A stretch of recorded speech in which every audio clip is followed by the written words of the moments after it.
Hello and welcome. It's The Chat. I am Manny.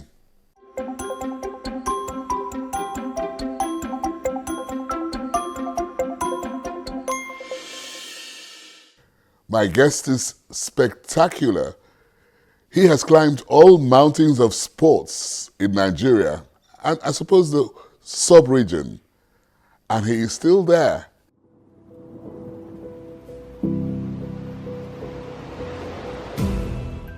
Patrick Chima Ekeji is a former Nigerian international footballer who played defense.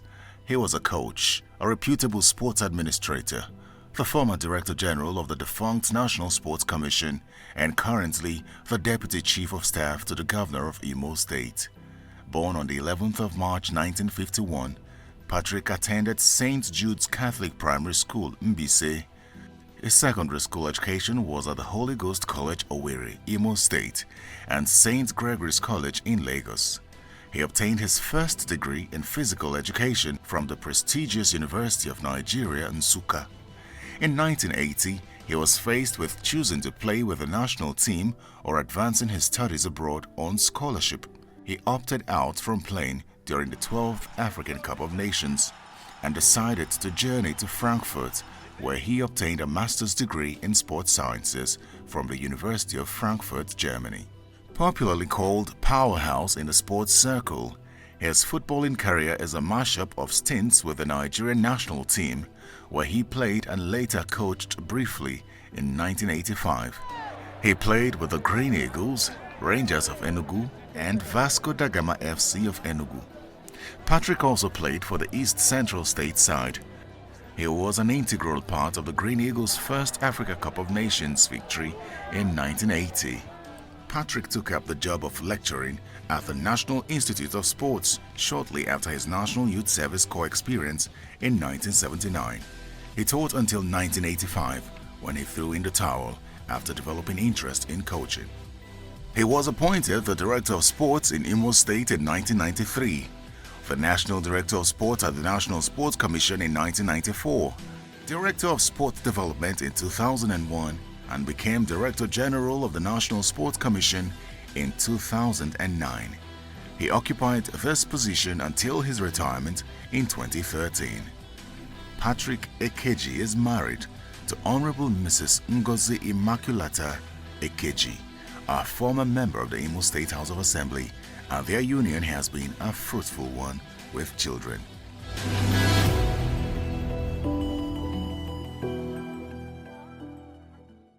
Dr. Patrick Ekeji, welcome to the program. Thank you, Manny. How are you feeling today? I'm good. Apparently you're a Gregorian. Oh, yes. Oh, a great. Gregorian, a very proud Gregorian at that. But where did you pick up your football career? Let's start from there. Well, of course, growing up in the police barracks at Obalende, I mean, the only sport that all of us of that age knew was football and, of course, running.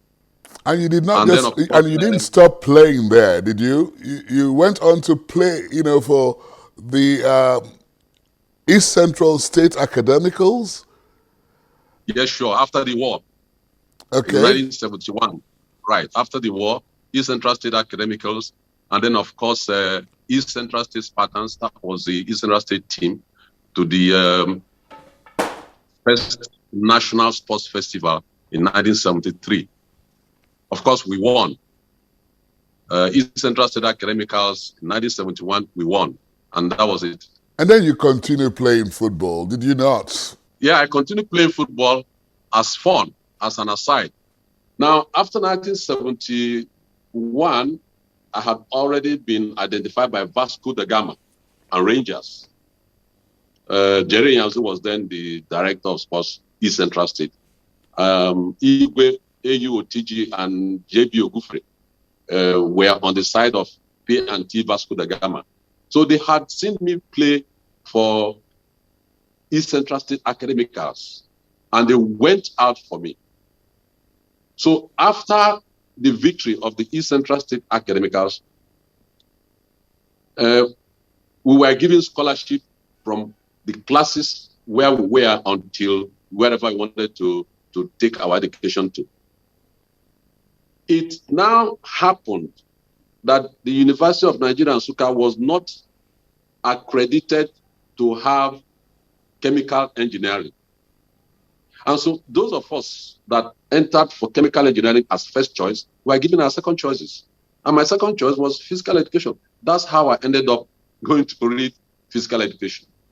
All through my university years, I found time to play. But any time that playing football conflicted with a major event in school, like examinations in the university those days, I preferred to drop playing to face my academics. So that was why I had these inconsistent appearances for the national side. You talk about inconsistency in the national side. Nigeria was preparing for the Africa Cup of Nations.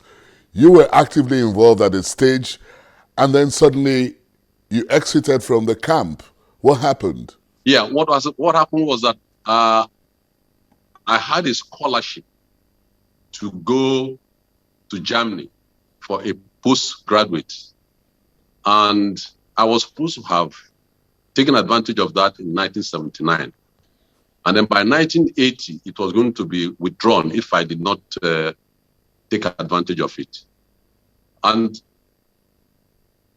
so I had to take a decision to accept that scholarship or drop it again and continue with preparation for the national team. I chose to go to Germany. But that's not all the story around your exiting the camp for the Cup of Nations in 1980.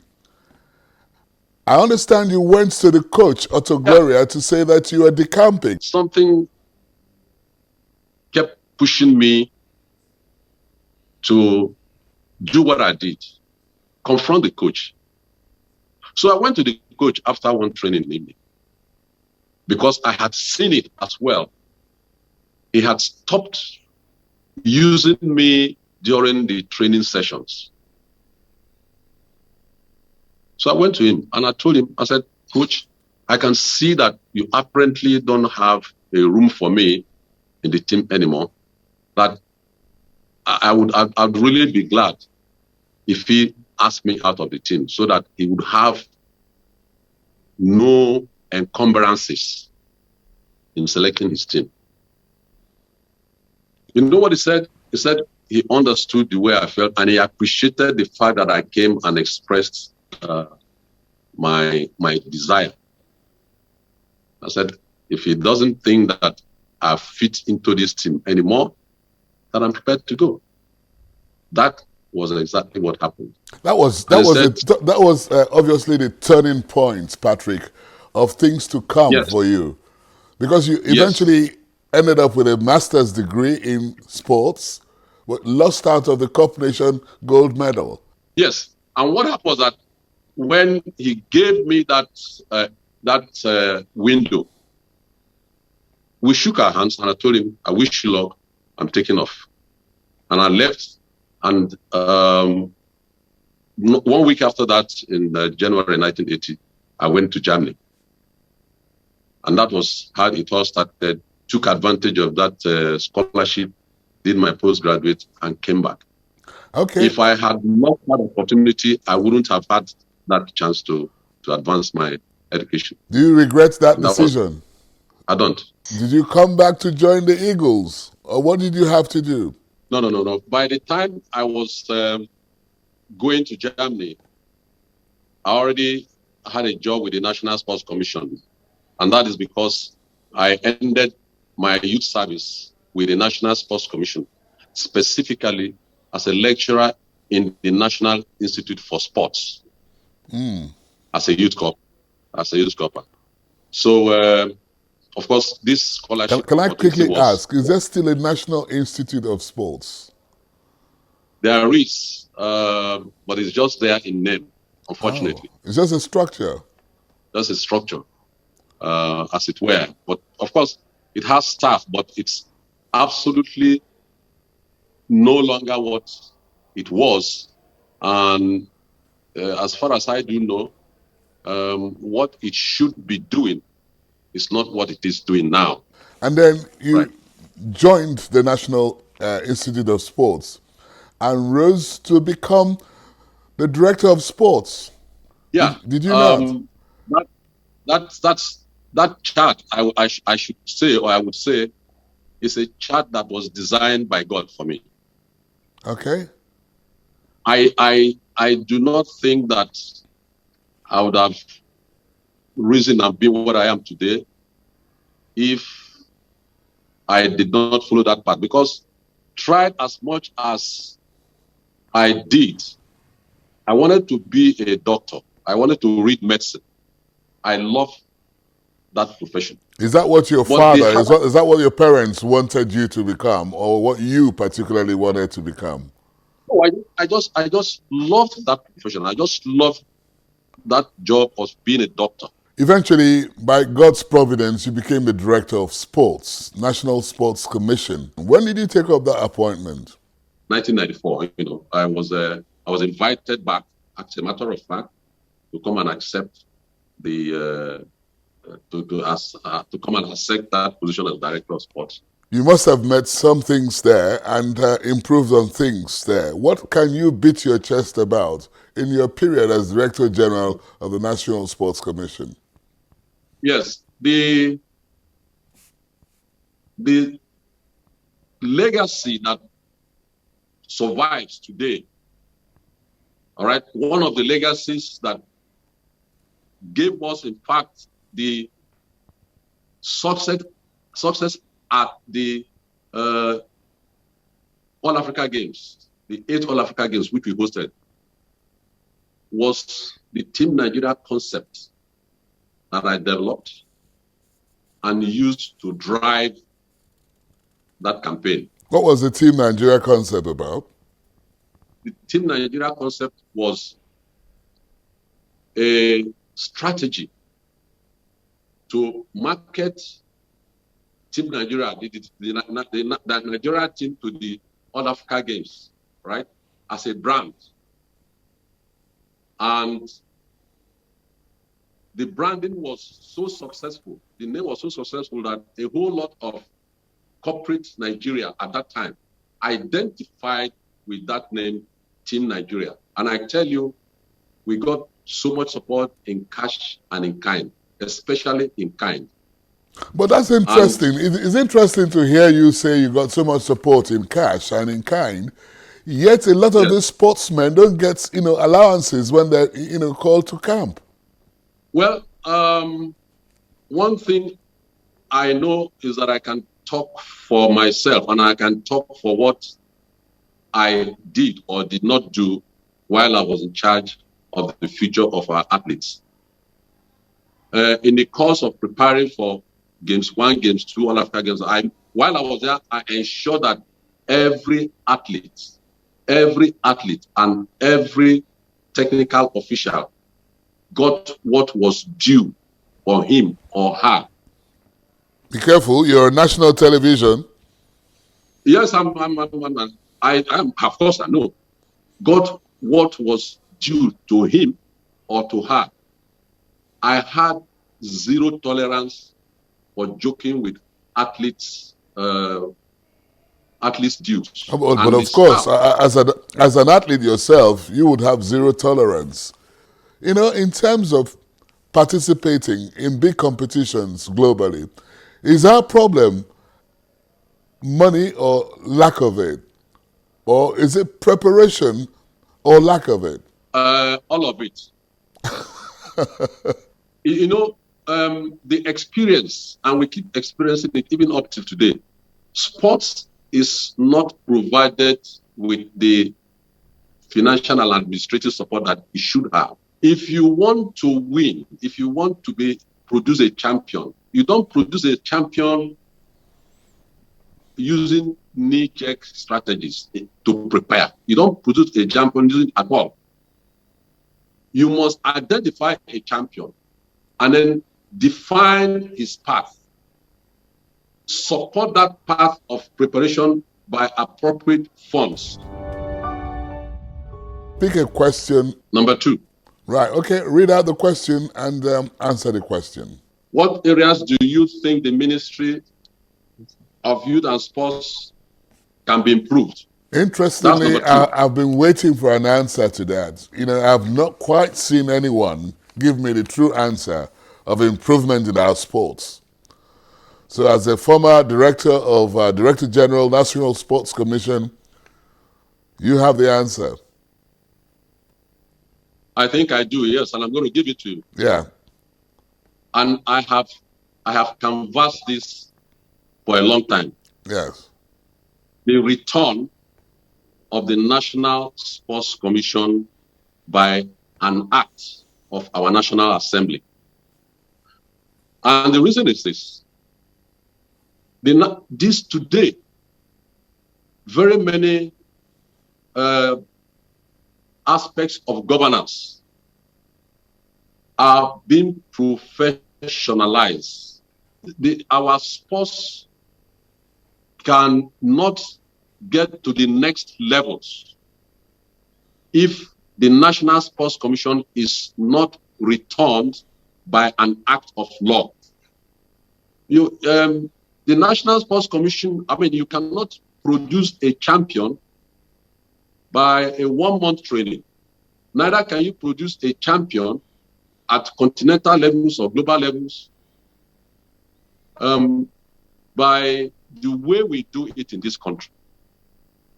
Now, the National Sports Commission will be a benefit to the Ministry of Youth and Sports.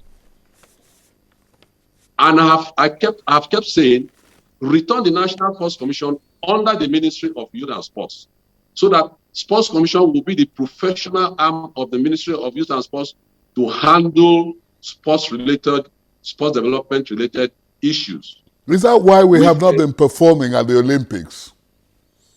Say again? Is that why we have not been performing at the Olympics? The reason why we've not been performing at the Olympics is that we train for an Olympic Games as if when we get there, other countries will give way for Nigeria. You do not produce an Olympic podium athlete by accident. In the last Olympic Games, Oborodudu, the girl that won a bronze medal for Nigeria, had been under the tutelage of Bayelsa State sponsorship. The coach was an Olympic gold medalist, even if he represented Canada at the time. What's his name now? This coach took this girl through a guided period of preparation for these Olympic Games. You have to dedicate training to it. You have to dedicate funds to it. And you have to expose the athletes to best practices and best the competitions. It is not something you just wake up one morning and you call athletes to come. First of all, the money won't come when it is written for by the minister. And then suddenly the money comes. The money will be spent. And yet the athletes will not be exposed to best trainings. Do you think the current minister of sports is on track? I don't know what he's doing, but I hope and I think he should be, and I believe he is. So from the little, incidentally, you'd be surprised that I don't give much time to sports issues these days anymore. But I think from the snipers of what I have seen, looks like he's on track. But I hope that he will remain focused, especially the fact that he is pushing the issue of the return of the National Sports Commission. And I have told him in the very first month that he came on board that the legacy he will be remembered with when he leaves office is the return of the National Sports Commission, because it will outlive him. And if he manages to return it, he will be remembered for that. I spent a lot of time talking to you without thinking back home, how, your family is. When did you start building a family anyway? I started building a family the day I proposed to my wife. Who apparently is from your area, Mbise as well. Did you have to choose a wife from your local government? I desired to, and luckily for me, I ran into a girl. I ran into a girl that is from my place. Wow. If I did not marry her, I probably would have married from outside Mbise, but I was lucky. I met her and I found her good enough for me, and I proposed to her. I'm and sure she's happy to be hearing you say this. What about the children? Oh, they're all big now. All of them they have their own families. They are doing very well. Any one of them a powerhouse? All of them are Any one of them a powerhouse? Incidentally, I wouldn't say unfortunately. Incidentally, no.